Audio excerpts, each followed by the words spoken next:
Welcome to Plot Twisted Spicy. I'm Tyler. And I'm Shawn, and we're here to talk plot twists, questionable life choices, and what happens when a story invites us to get in between the sheets. We rate the spice, judge the twists, and ask the most important question. Was it worth the chaos? Before we start, this podcast is strictly for the grown and sexy. We talk about mature topics, use explicit language, and dive into some very adult situations with plenty of laughs along the way. Recommended for listeners 18 and older. Listener discretion is strongly advised. If you're still here, fluff those pillows. Let's get between the sheets. Hi, Tyler. Hi, Shawn. How's it going? Good, you? Good. What is new? What's up this week with you? This week is just busy. Just busy with work, to be honest. And then we have, trying to finish the book for book club because I haven't finished it yet. Our private book club, our group, the group. So we're reading Neon Gods for our Hot Girls Read Book Club. So let's throw that in there. We're reading Neon Gods, which if you guys haven't read it, it's Persephone's Hades retelling. And if you were paying attention in previous episodes, Tyler needs to have more Greek mythology under her belt. So it's true. I expect another lesson again today. Correct, yes. I actually don't know too much about this story. I thought about doing some research, but that's besides the point. What are you reading right now other than Neon Gods? So I am in the middle of... So I'm, like I said, Neon Gods I'm currently reading, and then I'm still in the middle of Trick, but I want to finish Neon Gods before I finish Trick, which I know you said that you just finished today. I finished Trick today. Which is cool. Which it's not a standalone. Whoops. And then the other book I recently started it, but I want to finish it by Sunday so I can go to the Intrigued Book Club, which is... Bonded to the Fallen Shadow King. Okay. Yeah. So have you read any of it? I've only read the first few pages, but I like it so far. Okay. All right. It has a lot to promise. So. Okay. I'm well, excited. Sea of Ruin did too, and it broke me. So rude. Yeah. Okay. So you're reading a few different things. You haven't started your new Stephen King's at all? No. Okay. Not yet. Tyler's a not-so-closeted Stephen King fan, and she recently found a series, the Dark Tower series, at a thrift shop for like a steal. Yeah. I found... So yeah, our local used bookstore is... they post on Instagram every day, and they had all 8 books from the Dark Tower series on there, and it was $85 for all 8 books. And that is insane because whenever I've looked it up, even a paperback collection, I've never seen under $200. And these were hardcover or softcover? These were paperback. Okay. I'm a paperback girly through and through. But So shout out to Buy the Books in Peterborough because great prices, great owners. And very, very lovely. Very lovely. Yeah, so Tyler snuck that in and didn't tell any of us, and I'm holding it against her forever because she didn't share any book news with me. I kind of feel hurt. I eventually told you, obviously. Eventually, I'm out here messaging the second a thought comes into my mind. So I'm just whatever. Anyway, so now you guys know too because you're important to me, and I thought you should know. What about you? What are you reading? So I just finished Trick today, which I won't talk about because you're reading it. Yeah. But for those of you that don't know what Trick is, it is a romance. I wouldn't even say romantasy. It's mostly just a romance novel, but it is kind of a medieval romance novel about a princess who ends up kind of falling for the jester at a court, and the only reason it's kind of fantasy-esque is because the kingdoms are based on their elements. So the Princess of Autumn, all of the kingdoms are coming to the annual summit where they all are reissuing laws for their peace treaty. And so there's the King of Winter, the Queen of Autumn, and the people of Spring, and then the royalty of Summer. So they're all coming to Summer, and Summer is known as one walk and talk and aphrodisiac of a climate. And so it's a lot of inappropriate stuff because of the season that they're in specifically. Anyway, the princess is from autumn, and the jester that she is enamored with is from summer. Love sort of story ensues, quite a bit of spice, a lot of secrets, things like that, a lot of ribbons. Wibbins. Ribbons. Ribbons. Dirty ribbons. Yeah, so there's that, but I just finished that today. And then I am currently reading Starside. So Starside is I was reading this last time too, I think. Starside is for the Messy Monday Book Club. So my book club through my business is Messy Monday Book Club. We meet in Oshawa. So we're reading Starside. Starside is probably my favorite book of the year. Really? Like, that's awesome. It's a fantasy book, and it is so incredibly well written, and so, like, it's almost like the author was like, oh, you like these tropes? Well, I'm gonna change them. Like, that's cool. It's really well written. The main character, she is like a really strong person, but like as an example, like in many fantasy books, the main female character like hates dresses and like wants to be in, like, this main character, the male main character is an absolute freaking asshole, and he like make fun of her for, like, they end up at someone's house and she ends up in a dress and he's like, oh, you want to wear that? And she's like, yeah. Do you know how rare I get to be dressed up? This is actually great. I'm so comfortable. It's swishy. You're being a jerk. Like, I'm like, that's correct. That's so true. Thank you for understanding my feelings, lady. We need a swish. Yeah, and that's just like a small, like such a minute part of it, but I really enjoyed it. And then, so those are all the fiction I read. I read How to Be a Rich Old Lady, which was actually an investing book about the stock market, and I loved it. And then I read a book called Joyful Anyway, and if you would like to cry, it's a great choice. But it's a non-fiction book about this woman that is looking for joy, authentic joy, and how we as a society have put like we've almost marketed to like fake it till you make it, and like positivity over productivity, and or like all these things. And she was like a cancer survivor of like stage 4, like she was terminal cancer survivor. So she has gone through these really dark bouts of depression because she feels like she should be happier because she survived something so catastrophic. So it's really good. It's by Kate Bowler, but I highly recommend it if you like crying, like if you like books that make you feel. So yeah, that's what I'm reading. Cool. Really good books. Yeah. I feel like I'm getting like less rough and tough on my books, or I'm just picking real good right now. I don't know. I also finished Neon Gods, but I was rereading it, so it was quicker, I think. Anyway, thought about reading Aragorn. It came up on my wait list. Oh, the dragon one? Yeah, but I got like 8 seconds into it, and the audiobook went, never mind. Yeah, I remember reading it in school because that's when the movie was coming out. Yeah, okay. Like, I think it was like grade 5 or 6 or something like that when when it would have came out into theaters. I do remember reading it, but I don't remember too much. Okay. And I didn't continue with the series. Okay. All right. There's that. Tis what it is. So today we're going to be talking about our current book, which, so for those of you who don't know, we are still reviewing books. We're reviewing novellas, but we've kind of also picked a couple of series that are also novellas.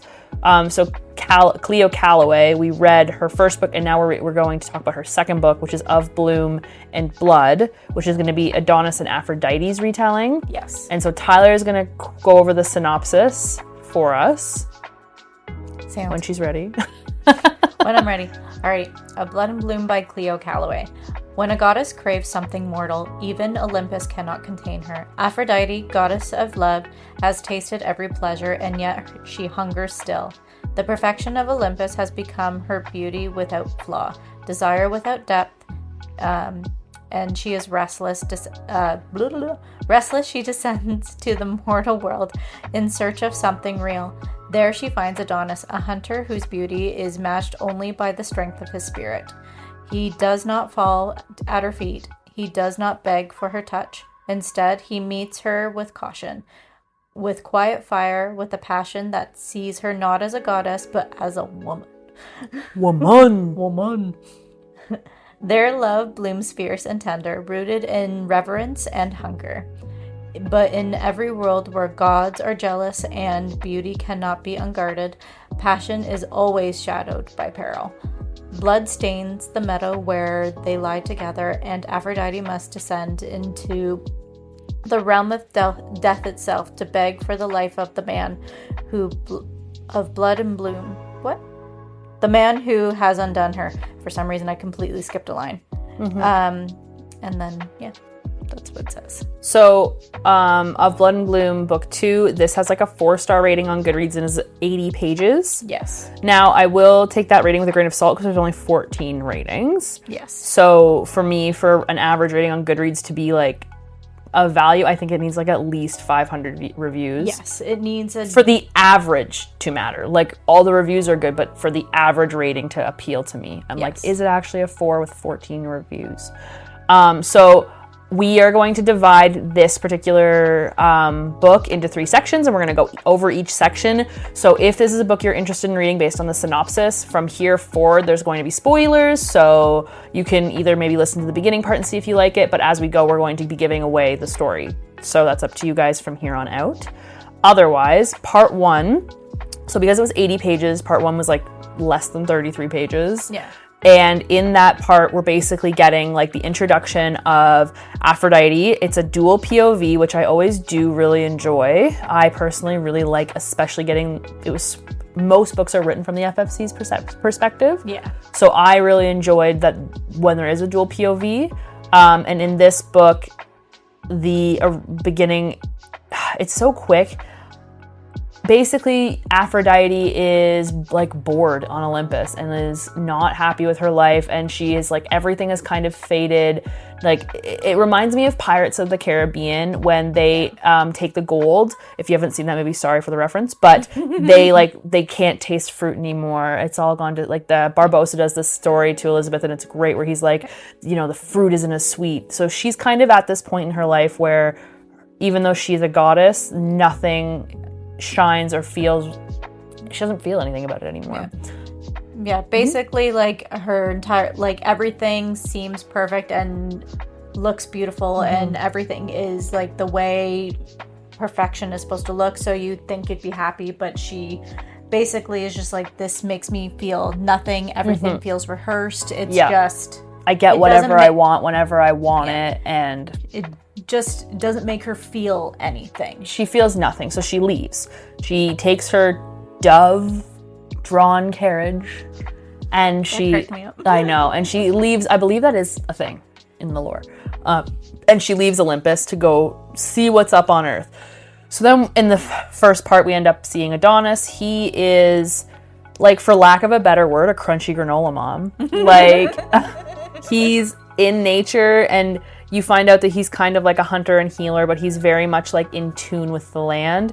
So he like only takes what he needs and gives back, and is constantly caring for the land, and lives in like a little hop kind of shack vibe out in the woods. Yeah. And people really only come to see him if they need healing or remedies. Like, he's very much almost a hermit. He's out there alone. And so he is lonely, but he is also quite calm and at peace with himself. And they meet in the woods. And I didn't love this book, to be honest. Like, I was annoyed. I was like, okay, they meet. And it feels incredibly dragged out in this first part to me. I think the author was trying to make it flirtatious. Yeah. It did not come across for me as flirtatious. He was just like, oh, you're here. She's like, I'm here. And he's like, why are you here? And she was like, well, steps into field, shows shoulder, like, just looking for what life has to offer. Like, and he's like, well, are you in like a nymph? She's like, no, my name is, and she gives him a fake name. And Anthea? Anthea, whatever. And he kind of thinks it's a fake name. But anyway, so he keeps going about his life, and she just kind of like pops in and out like a fae, like in and out of his life over some small part of it, and nothing really much happens in part 1, like the part I'm talking about. They just kind of keep meeting. She leaves, comes back in. I believe she doesn't even bring him the loaf of bread until part 2. So part 2. Yeah, so basically we're just getting like a little teaser of them kind of dancing around each other in this forest, but mostly it's like him going about his business and her kind of like walking in and being like, hey, I'm pretty. Don't you think I'm pretty? Okay, I'm gonna leave now. He's so human. Like, that's how it feels. You could tell me I'm wrong. I definitely get that. Tell me your feelings on part 1.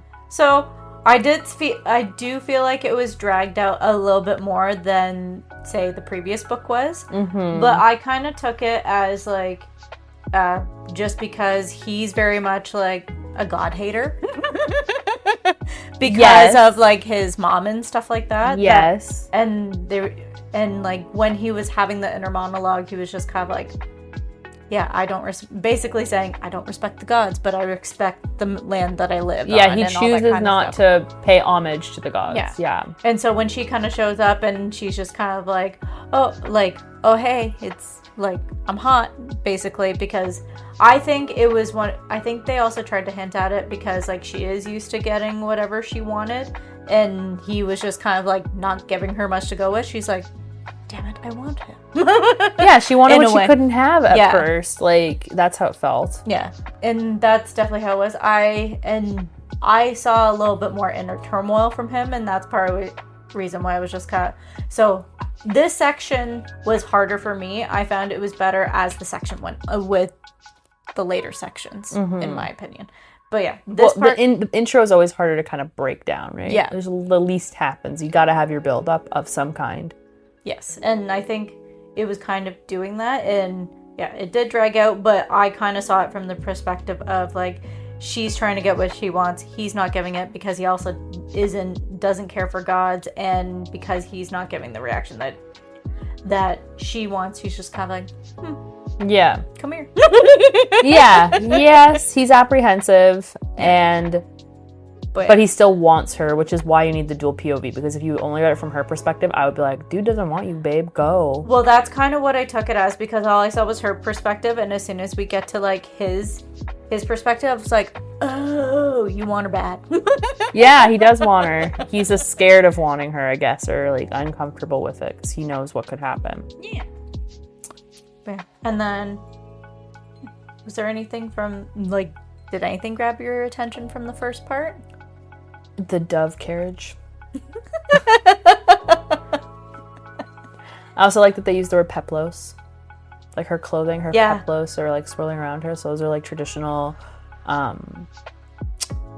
clothing from, I want to say, Greece. I think it's Greece. It's Greek mythology, so I want to say Greece. Yep. I like that they use the word peplos instead of being like her robes. My robes. Yeah, so I liked the verbiage in that. I will say, I had to write a note to myself to stop comparing it to her first book. Yeah. Because my thing was just kind of like, I did like the prologue, but I didn't like it as good as the first one. Yeah, same. It was one of those where like, This is the problem when you write a banger. Yeah. Because I was really excited for the prologue, and I was like, it was good, but it wasn't as good. Yeah. And that's how I the kind prologue. But yeah, it says, I have... This is also a lesser known story, so I think she had, like, less to work with, and I think she could have made it longer because of that, like, more actual story, maybe. This also didn't feel... It's not smut, but it didn't feel like it fit, like, the same way the other book did. Yeah. Personally. And I think she tried to go for a different vibe, so it wasn't the exact same every time, but maybe the execution wasn't. I guess not. What she wanted. I mean, they do hint in the beginning, so Aphrodite was married. So she was with, I can't think of his name right now, but he's... Ares? Nope, that's after. She was married to the guy who I have it written hammers. He makes stuff. Some of the others... Hephaestus? No. Anyway, he is like the smithy. What are they called? It's not a welder. It's gonna bother me. what are they called? Blacksmith. He's like the blacksmith Hephaestus. of the gods. Hephaestus, yeah. He's like the blacksmith of the gods. So her and him were married at one point, and in Aphrodite's mythology, if I'm remembering it correctly, she was quite enamored with him, and he had very little interest in her. Anyway, so she, I've read too many different things, but she either cheats on him with Ares or leaves him and goes to Ares. But she loved him and didn't love Ares. But Ares loved her and she wanted to be loved. Anyway, this all kind of happened. And so I believe she ends up leaving Ares because he's not what she wanted long term. So, but I believe that's why, we'll talk about it later, but Ares comes into this story because I don't think Ares is over her in the god world. So, like, backstories wise, she's been in love, unrequited love. And in this story, I think she found somebody who also loves her back. Yeah. So he just happens to be a human. Yeah, so that's part 1. If you want to tell us about part 2. All right.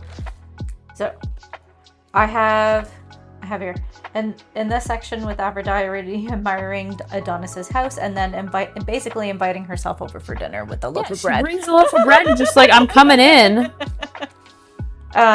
Where they try to get a little flirty with banter, and he teaches her how to crush herbs. Did you ever watch the movie Ghost with Patrick Swayze? Yeah, and they go behind her. And that's what I pictured when he was like when they were grinding the mortar and pestle. Yeah. So that's what I pictured. Teaches her how to crush herbs, ghost style. And then it basically goes over to the next scene, which is then they go for a picnic in Adonis's favorite meadow where they are trying to be cute and flirty. She lays it on thick, and it seems like he's trying to resist, but then they get it on anyway. Yeah. Which I found when they were trying to do like the sex scenes, they were trying to make it like very tender and like very like slow and meaningful. Yeah. Let's get to know like every inch of your body. Yeah. Like that kind of thing, which I thought was kind of cute at the time. After the fact, oh yes. But yeah, after they have their like gentle sweet lovemaking, they end up laying comfortably in silence, and Aphrodite has some reflection on her previous lovers and how Adonis makes her feel like a woman. Yes. And then that's when she's just kind of like, she doesn't feel like a prize, she doesn't feel like the jewel to be set like it says in the book, but she just feels like she doesn't feel like anything but a woman to him. Yeah. And that's what's really getting to her. And because she's very appreciative, she gives him a blowy.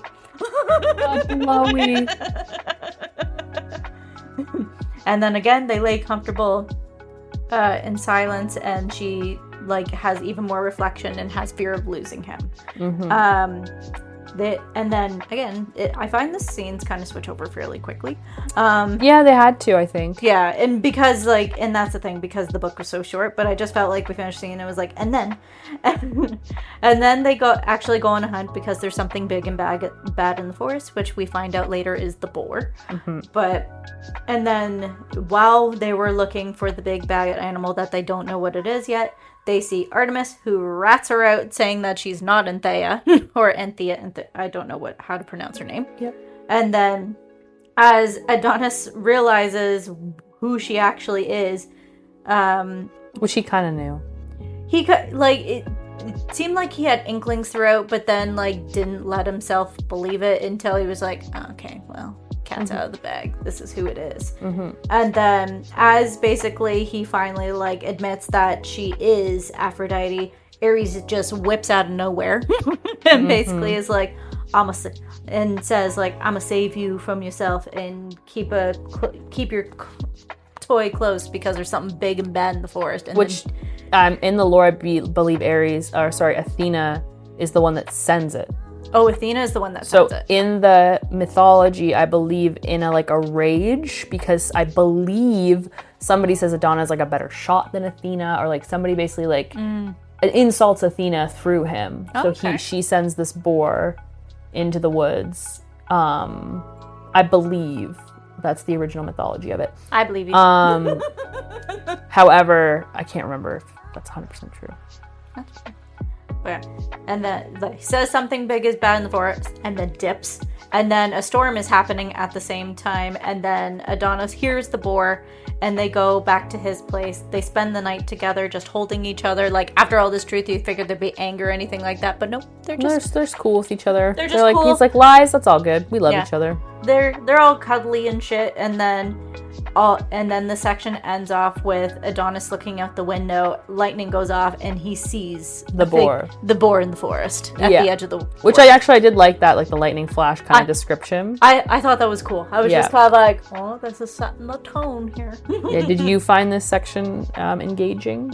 I personally did, because it was kind of like whiplash with like, and then this happened, and then this happened, and then this happened, and then this happened kind of thing. Mm-hmm. Especially in that tiny forest scene where it was like, they go to the forest, and then Artemis shows up. And I'm unhappy, friends. My phone stopped recording as we were recording this episode. So this is take 2. I'm not happy. Okay. Nobody is. It's take 2. We're happy to be together, but it was really good. Anyway, so Tyler's going to start us off by doing the part 2 summary, and we're going to pick up from there. So if there's any overlap, we apologize. We did not have enough phone memory, and so the phone said, never mind. JK, yeet. Yes. Alrighty. So, part 2.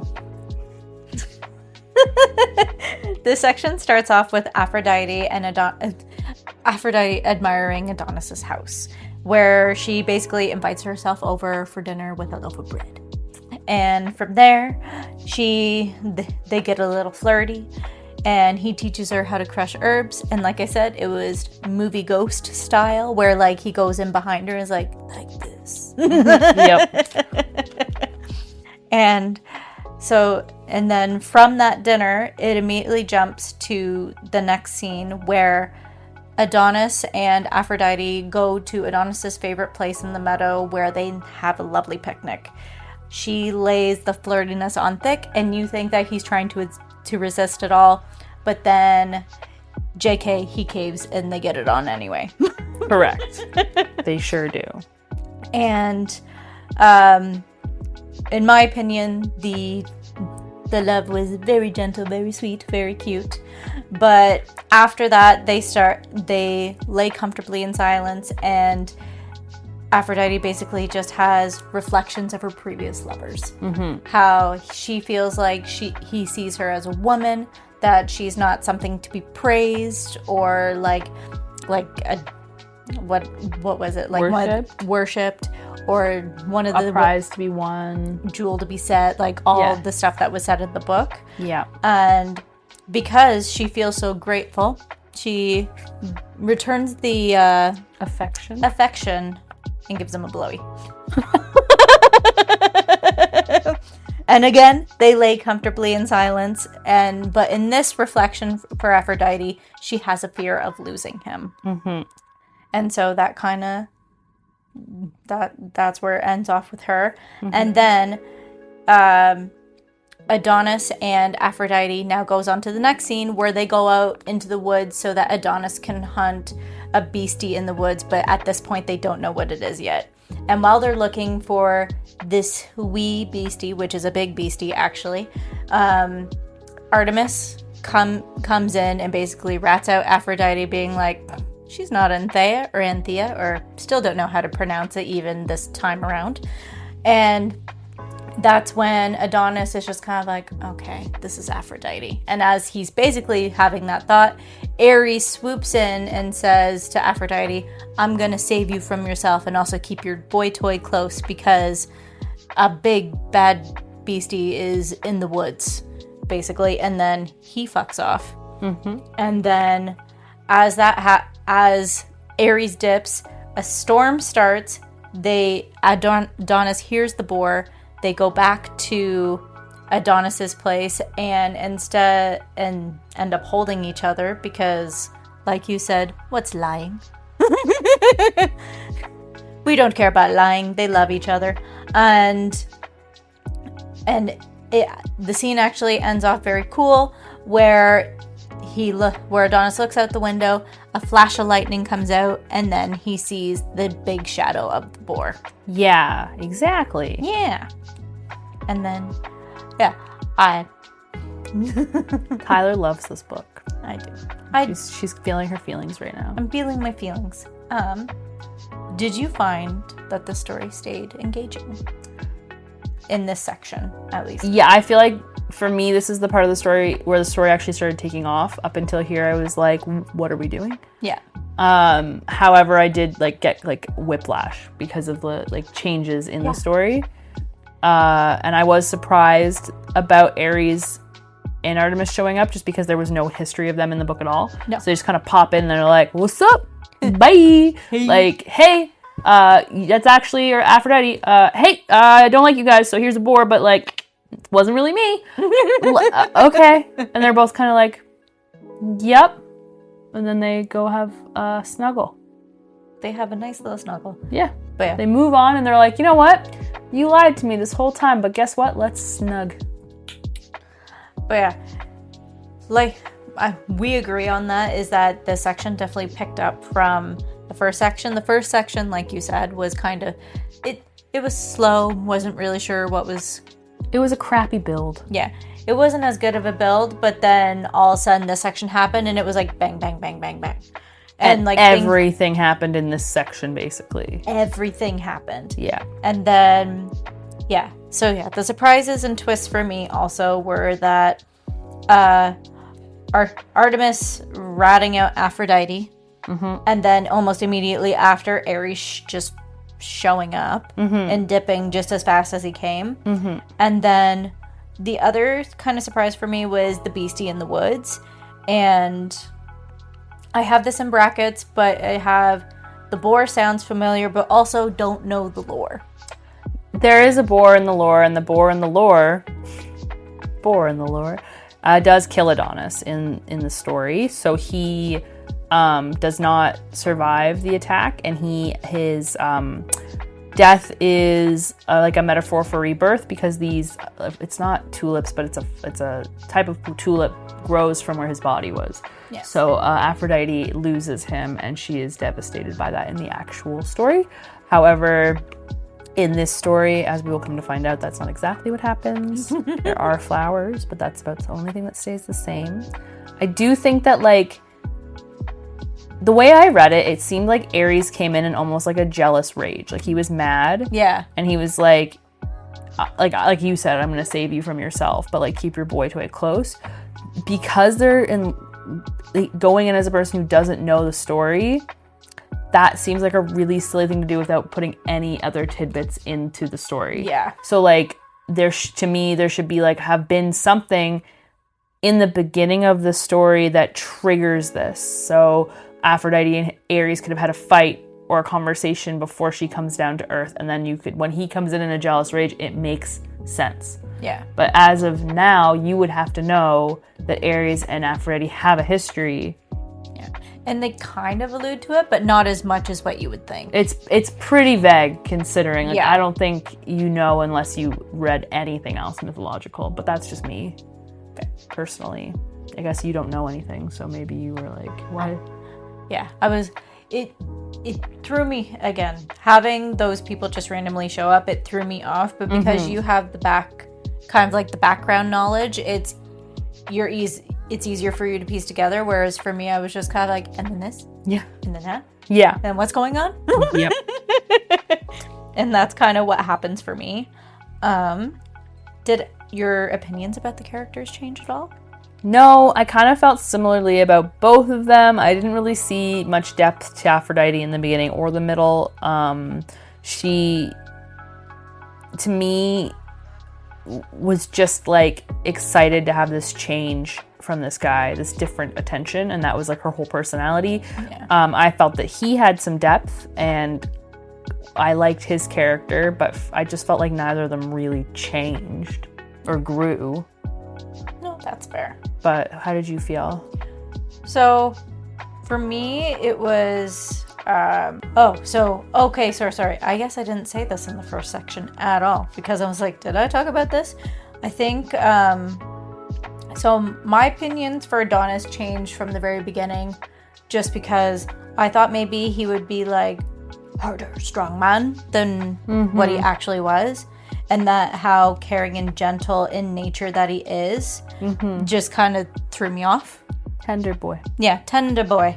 And that's what, and it says like include like caring for nature and for all things, including Aphrodite, melts me.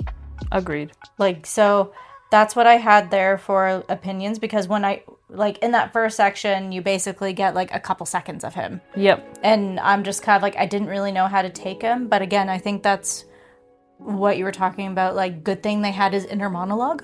Yeah. Like, if it had all been from her perspective, I don't think I would have finished this book. It's only 80 pages. Yeah. But yeah, having like his side of things and having his like, oh, I want this. Yeah.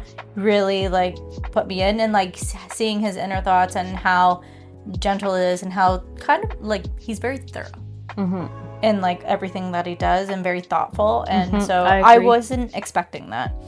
And then for me, for Aphrodite, it was like, for me, it was really seeing how she just wants to be seen as herself, as opposed for being worshipped as a god. For me, was seen a little bit more in this section, but not as much as like the Adonis part that threw me. Yeah. Because again, I thought, I learned, like, they first described him and he's like getting up early to get ready, and I was like, oh, he's a strong man. And then there was like, and then he's gentle with the deer, and I was like, oh, he's a kind fellow, never mind. He can be both. But yeah, that was kind of like my opinions with I guess like what changed for me in this section. That like you do see that she is trying to be seen as more than a god. Still hard, but she's trying. And then just you really see his like his caring, gentle nature in this section, whereas you kind of got a glimpse of it at the very end of the first section, but you really saw it here. And that's why I was just kind of like, oh, you're not just a big tough guy. Not just a pretty face. Not just a pretty face. Daha.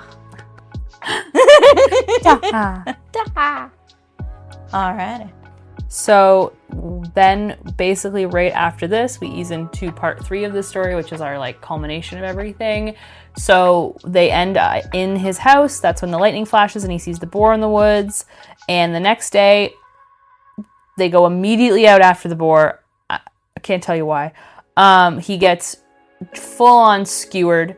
The boar goes yum num num, doesn't eat him, but skewers him and then dips. His job's done.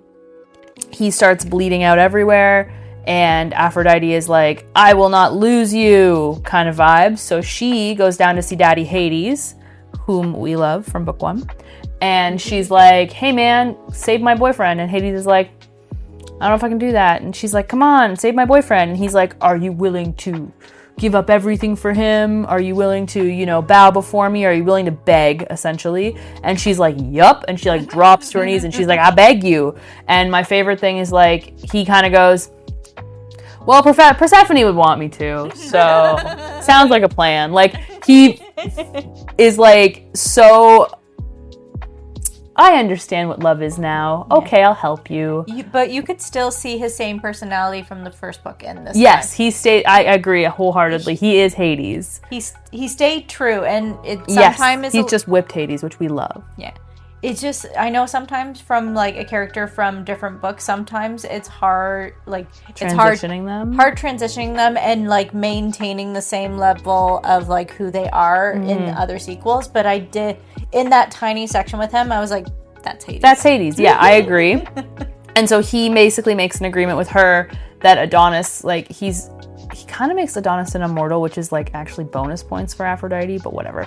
But basically, he makes him not living and not dead, so he's kind of in between, and he has to live in his, like, glade forever.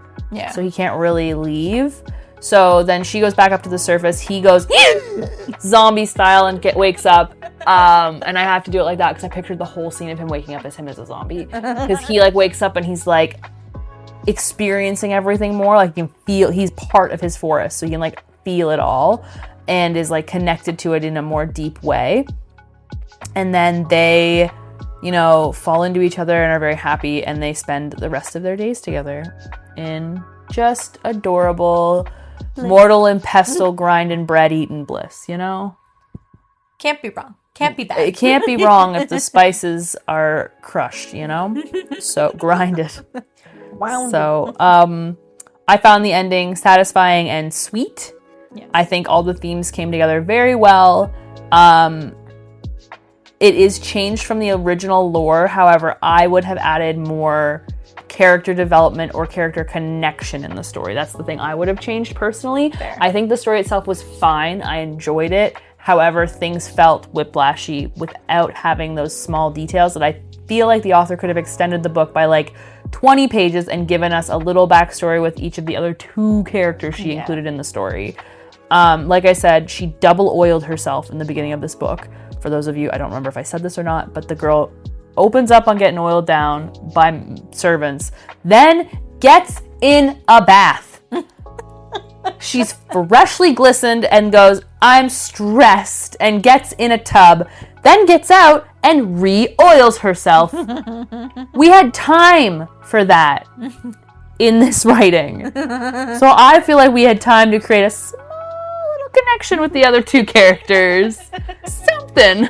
No wiggle room. A little tiny bit. That being said, I really do like Cleo Calloway's writing style. Yes. I think the frustration comes from wanting more of it because we know she's capable of it. And we really liked the first book. Yes. Really loved it. And her character, like the characters' side connections, I felt were stronger in the first book. Like Yes. Persephone and her mom. It's not just touched on, it's included. So knowing that Aphrodite has a history with these characters probably would have been helpful, in my opinion. Especially for someone like me who doesn't know the lore. Yeah. Again, it's semi-easier for you because you do have more. A slight grasp. Yeah, you have a slight grasp and you're just kind of like, oh, well, this is why. And I'm like, Yeah, right, exactly. So it makes a bit of a difference. I think that could have been included and still have been like kept exactly how it was, just without the feeling of like, where'd these bitches come from? Why are they here? Oh, there's a boar now. Why is that relevant? So like could have been helpful. However, maybe like, did you find the ending satisfying? So for me, I did find the ending satisfying, and I literally wrote like, I accept no other outcome than them bringing back Adonis. Yes, because you thought you weren't sure. I never know with gods and stuff like that, and I know that this is like a retelling, so chances are almost everyone's gonna end up in a happily ever after, but you never know. It's true. So Game of Thrones messed us all up. Yeah, right. So that was my thing. I thought it was satisfying. Yeah. I personally thought that, again, with the themes, I thought they ended well. Yeah. Aphrodite finding something other than perfection and found something real and not as selfish as what she had at the beginning of the book. Could she have used more work? Definitely. But we're trying. We're growing. Yeah. And then Adonis is no longer alone and found passion, and especially with the being that he was taught not to be trusted. And I did like that section. I thought that was cool. I agree. Would I change anything? I think I would have changed. I did say this. For Aphrodite to punch Ares in the mouth. That would have been very handy. I was like, to be nitpicky, I would have liked for this to really happen in the book. Yeah. If you're gonna throw something in there, that would have been cool too. I would have liked that. Yeah, that would have been great. Mm-hmm. And then, favorite characters. For me, Adonis was my favorite character because I connected with him the most. I liked his character. His calmness reminded me of my partner. Yeah. So I liked him the best. Yes. I do have Aphrodite and Persephone. Not Persephone. She's sliding in here. She's in my heart. Aphrodite and Adonis. Well, there was only so many we could choose from. Yeah. I did like her bravery to find something real. I thought that was nice. But I will say I do agree with you. Adonis had more. I would say I do like Adonis more. And for me, it was like his gentle nature in general just melts my heart. Yeah. I just love them. For least favorite characters, I have Boar and Aries. Yeah. And I literally wrote, obviously. I 100% agree with the Boar. Aries wasn't in it long enough. The Boar had more of he got the lightning scene, he was clearly a villain. He was clearly the villain. I think I put Aries on there just because in the story they were like, the Boar had Aries' mark on him, and I was just like, he did it. Yeah, they go together. They hate each other. So I was just kind of like, he did it. He did it. He did it. Yeah, Moissimo. We did it. Sorry. But yeah, that was what I had for the least favorite characters. I agree. I've told you my character development notes. Yes. But if you have any, please share. So I have Aphrodite. It says, started off with a life of perfection, adoration, and fakeness. Ends with what being loved means, and there's beauty and imperfections. Yep. And for Adonis, I have started as a god-hating loner. God-hating hermit would be good too, but yeah, I like that. I put loner instead. I should have said hermit. Ends with there is happiness to share with someone, especially a misunderstood god. Of course, especially when she's hot. Especially when she's hot. Especially no uggos here. No uggos! No uggods. Patenting that. And then favorite quotes. Oh, okay. So mine are on my Kindle. Perfect. So my first favorite quote was from the very beginning, in the very first section. She studied the familiar geography of herself, not as a woman does, but as a maker appraises a masterpiece she can no longer love. I felt like that was a really good translation for how she felt and as her character developed. My second one was Adonis, I believe, says this. Mortals learn their cruelty from the gods, he muttered, tossing the rope aside. Both take what is not theirs to hold. This one was in chapter 4, page 29. You're very good with your hands. I thought that was just very funny. And then we've got, I believe this is also Adonis speaking to her. It's like being inside sunlight. I can't breathe and I never want to stop. Damn. And then she had felt seen, not displayed, desired, not consumed. That was one that I had saved. I loved it. And then just to wrap it all up with one I did not like, this is an 18+ quote. Swollen pearl of her clit peeking out from its hood. I don't like picturing a clitoris in a sweater. No. It's weird to me. It's not my favorite. Peeking out from its hood. No Swollen thanks. pearl of her clit would have been enough. Anyway. Yeah, that would have been just fine. But we didn't have to add the hood. So. Yours, my dear? My favorite quotes. I have, it was exquisitely arranged and it suffocated her. Beauty without bruise, perfection without pulse, an Eden that never tasted a bite of temptation. I was like, good one. I really enjoyed that. Yeah, that's a good one. And then this one, he did not take her to bed, not tonight. The desire between them burned. Yes, but stronger was the need to hold, to shield, and to feel her against him, to know that she was real. I was like, I really enjoyed that one. So good. And then the last one, this one is like just a little simple quote, and this was when like I was at the end of the book and I was like, because I was already like, it was like, and she said, I thought I lost you, and he said, I would not have stayed gone. And I was like, damn, that's cute. Right. That is cute. I would have cried too. I probably did. I don't quite remember. I was in a hammock in the sun, so yeah. Maybe I didn't cry. I was already teary because like he had died and all this kind of stuff, so I was already like a little emotional. And then when he woke up and said that, I was like, right? You're like, yay. Yay. For themes and messages, I have there's beauty in the imperfections. Yep. Judge someone for who they are and not what they are. Yep. And then there is happiness in the mundane. I agree with all of those. I didn't take it as seriously. I wrote, always fuck the god. Perf. I like it. Yep. Moods. Mood ring time. Yeah. The mood What was rating. your mood? I was happy. Mm-hmm. At points I was emotional. And at one point I had heartbreaking. Those are all super valid. Yep. I was happy. I was cozy. Yeah. I was like, oh, what is love? Cozy cozy. Aphrodite, don't hurt me. Don't hurt me. No more. My favorite scene genuinely was like the lightning bore scene. I think it was written so well that I could like visually picture it perfectly, and I loved it. That was a sick scene. And it was like, yeah, it was like ominous. It was good. I liked it.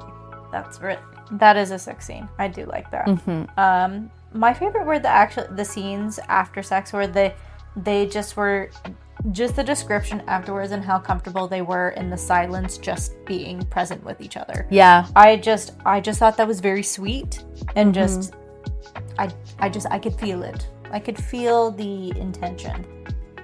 And then saddest scene, I had Adonis dying. Yeah. So true, bestie. And again, can't argue with that. That's just facts. and like I'm sure, like, of course, like they're gonna bring him back, but also a little bit of me is like, I don't know, maybe they don't. It's fair. It's a fair guess. Your funniest scene? My funniest scene was just Aphrodite basically inviting herself over for dinner With bread. with bread. For me, it's the chariot of doves. She just flutters on down with a chariot of doves. I can't unpicture that view. Yeah, no, I was really confused by it when they said chariot of doves. I was like, doves? Really? Yep. Question. So I didn't know if that was a part of the story, or if that was something they just threw in there. Affectionate doves, according to Google. There you go. There are the depictions. Apparently, it's just 4 doves. 4? That's the 4 doves. That's one lightweight god. Yeah. Well, she's perfection, so she only needs 4 doves to pull her. Damn. For a prediction I had, it didn't really come to fruition. I thought that there would be more inner turmoil from Adonis that he had to fight, just based on like his mom teaching him to like don't trust the gods and stuff like that, and you could tell that he had those feelings at the beginning of the book. I thought there would be more of an inner turmoil, but then again, 80 something pages. Yeah. Which is something that we talk about often. We try to remember, but that was a prediction I thought was going to happen, but didn't. But did you have any predictions? I already kind of know some of the lore, so it was fair. kind of like, for me to have a prediction in these books is a little bit tougher, because I kind of know. You knew. My prediction was he's not going to die in this one. Like, because in the actual fictional, but in the mythology, he dies. So. Fair. Oh, a bouncy couch. Bounce a couch? Yeah, sorry, go ahead. Would you recommend? Is that where we're at? Final review. Final review! What we liked. I liked Adonis. Yeah. I have it written down as the tenderness between the two of them. Yeah. And I did bring that up before, and you mentioned about like the tenderness with Adonis. Yeah. And I'm like, you know what? Fair. Because it is mostly him that has that like tender. I think they tried to bring that in for her, but yeah, I definitely see it's I got it more from him. I see that. And then also I liked Chloe's writing style. I really enjoy it. Yeah, her writing is really well done. Like, she's creative. She's got some really like good quotes. Mm-hmm. I feel like I could have written more quotes down, but instead of going with just like excellent writing, I chose the quotes that like hit me. Yeah. I was like, oh. Like, yes. But I agree with you. And then what we didn't like about this story. It's the same thing as what I would have changed, which is just I needed some more character depth with those additional characters, because I felt like they were just kind of thrown in. Yeah. And to tie into that, for me, it was during that scene that they threw them in, it was the whiplash. Yeah, definitely. In that chunk of story where it was just kind of like, and then Artemis showed up, and then she left, and then Ares showed up, and then she left, and then the Bork, and then it did feel like a lot at times. And like you said, if they had a little bit more of that chunk in the beginning of the story, then it wouldn't have felt as like, what? Exactly. I All completely throughout. agree. Yep. And then wished Aphrodite punched Ares in the mouth. Yep. What I didn't like that she didn't do that. Would you, Tyler, recommend this book Yes, I would recommend it to the same people that enjoyed the first book. Yes, and I would recommend this book as a part of a series. I would not recommend this book if it was like a standalone, I don't think. But because it's in a series and you'll probably have connections in the next book, I think that that's important. So, yes, I would to specific people. Yeah, I feel that. What was your final rating? Honestly, I still gave it a 4. That second and last section of the book really just like, especially section 3. Section 3 really got me. Section 1 lead up. Section 2, a lot happened, so you were like not bored. And then section 3 was when I was like, yeah, I was in. Yeah, I gave it like a 3. That's fair. I still liked it, but I was kind of neutral. Oh, that's fair. And I think we were equal on Pepper. 3.5? Yeah, 3.5. We both feel similarly on the 3.5 margin. So we liked it and we would recommend it. Before we move on, for those of you who are going to read ahead of us, because we are going to keep reading Cleo Calloway's series, the next book in the Mythic Passions series is called Of Shadow and Soul, which is a Steamy Eros and Psyche retelling. The reason I'm telling you this is because Eros, also known as Cupid, is Aphrodite's son. Damn, okay. So for those of you that are interested, that's why I feel like it's relevant that you read this book as well. But yes, so just something to be aware of. That's cool. Jump in there, take a look, take a gander. Take a gander. Now, that being said, we are going to let you know what we're reading next. And our next book is Pounded by Produce by the GM Fairy. Whom we love. We love you, GM Fairy. And if you have listened to previous podcasts, she is the one that wrote Scream for Me, which we loved. Which was a Monsters, Inc. Not a retelling, but inspired by. Inspired by Monsters, Inc. For sure. Which is a lot of fun. So yes, we have Pounded by Produce. The author is GM Fairy. It is 203 pages.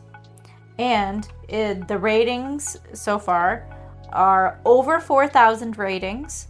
And the average is 3.44 stars. So, not bad. And if you're looking to read this with us, it is available on Kindle Unlimited, Spotify Audio, Audible, as well as Amazon. Although Amazon doesn't have it doesn't show up as Amazon Prime for me, but depending on your region, maybe. I have it on my Kindle, but I think I'm gonna have to check out the audio. I want to check out the audio really bad. I'm so curious. As soon as I saw that it was on Spotify, I was like, also, the Scream for Me audio just came out in June. Exciting. So if you haven't read it, you can get the audiobook now. If you don't have time to read a physical book, it's out there. I don't know if you'll like it or not because I didn't do the audio, but it's out there. It's out there. All right, so this is the synopsis for Pounded by Produce, which we're doing next. All right, Pounded by Produce by GM Fairy. A tale of veggies tempted in their vows. Fleeing a tumultuous... I can never say that word. Tumultuous! That one. Past. Emily finds refuge at a kitchen job in a quiet countryside parish. Robert and Laurent are two best friends with a bond that has crossed lines throughout their history, but now walk the straight and narrow, giving their lives to their parish as priests. One magical night under the harvest moon, Robert and Laurent experience a bizarre transformation. They wake up as a tomato and cucumber. Emily brings these ripe, juicy vegetables into the kitchen, but instead of preparing a meal, she uses them for other, more carnal needs. Emily awakens something inside of the priests, who switch back and forth between their human and their vegetable forms. The three of them find themselves in a steamy entanglement. Unable to deny their primal desires, will they fight their urges or break their vows and alter the course of their lives forever? I have questions. Yes. My first one is, what are they doing with the tomato?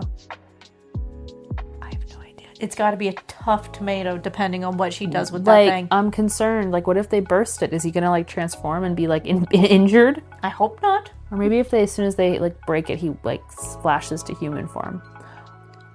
Also, all I can think about is Veggie Tales.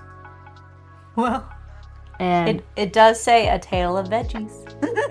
And for those of you who are not familiar with the very fun, loving, religious children's show Veggie Tales, I'm just going to let you know that the tomato's name is Bob and the cucumber's name is Larry. Such as Robert and Laurent. So From I this am lovely story here. almost certain this is another inspiration. I'm almost certain, which is crazy. Can't confirm. Yeah, it's just a wild ride, Oh, GM Barry, how you keep us on our toes. honestly. So you can find Pounded by Produce. You can find all of the books pretty much on Goodreads if you're looking for a synopsis after this. You can follow us at Plot Twist It's Spicy. We mostly are on TikTok and Instagram, and you can find us pretty much anywhere you listen to podcasts now. Yes. Which is all Tyler, so we thank her for that. Outside of that, we will see you guys in a week on Tuesday. Give us a like and a follow, and reach out anytime. Bye. And that's today's episode of Plot Twisted Spicy. Where a short book once again caused long conversations. If you love this novella, Or if you're still processing what just happened between the sheets. make sure you follow, rate, and leave us a review. Because your validation fuels our chaos. We'll be back with another fast read. And absolutely unhinged opinions. Until next time, stay spicy.